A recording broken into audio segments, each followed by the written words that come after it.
Good morning, I'm Peter Milios from the Finance News Network. The Dow Jones Industrial Average fell on Tuesday, pulling back from record-breaking highs as traders poured through the latest batch of corporate earnings. The blue chip Dow slid 0.25%, retreating below the 38,000 level that was crossed for the first time on Monday. Tuesday's losses ended a three-day winning streak. The S&P 500 rose by 0.29%, a fresh all-time closing high. The technology-heavy Nasdaq Composite advanced 0.43%. The 30-stock Dow was pressured by an 11% decline in 3M following disappointing guidance. Johnson & Johnson fell 1.6% after reporting earnings. D.R. Horton dropped more than 9% after the homebuilder missed Wall Street's consensus forecast for per-share earnings. Lockheed Martin slipped more than 4% following a weak outlook for full-year earnings per share. On the other hand, United Airlines rose more than 5% after reporting strong fourth-quarter results. However, the airline operator said it expects a first-quarter loss from the grounding of Boeing 737 MAX 9 airplanes, the model involved in the Alaska Airlines emergency earlier this month. Shares of other airline operators rose in tandem. Southwest Airlines climbed more than 3%, while American Airlines, Delta Airlines, and Alaska added more than 2%. Elsewhere, Verizon and Procter & Gamble helped mitigate losses for the Dow. The pair gained more than 6% and 4% respectively, as investors bought in following the company's financial reports. And Netflix was the latest to report after the bell, topping Wall Street's revenue expectations. Netflix now has 260.8 million paid subscribers, a new record for the service. But investors are deliberating how long the gains can persist, especially as the rally this year has centered around technology stocks such as Nvidia, lacking broader participation.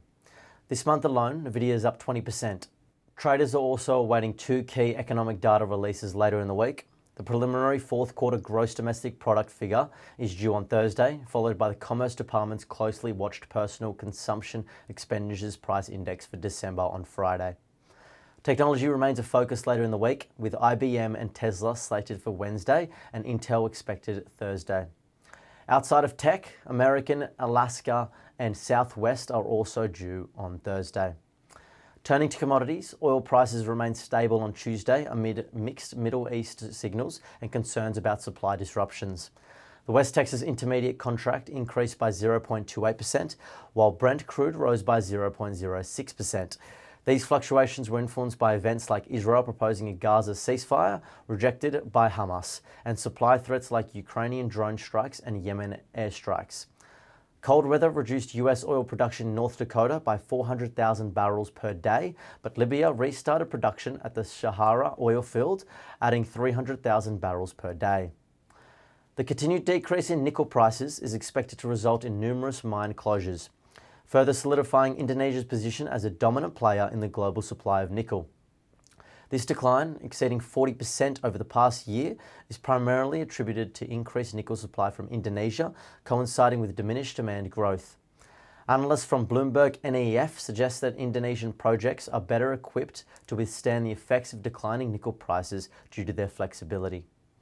Overall, US sectors were mixed overnight. Consumer staples was the best performer, whilst real estate was the worst.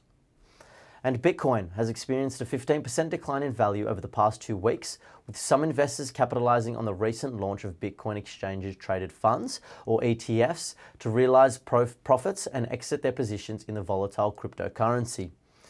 On Tuesday, the price of Bitcoin briefly dropped by as much as 3%, falling below $39,000 for the first time since early December, before showing a partial recovery during the afternoon trading session. Turning to the Australian landscape, the SPI futures are pointing to a 0.2% rise. Thank you for listening.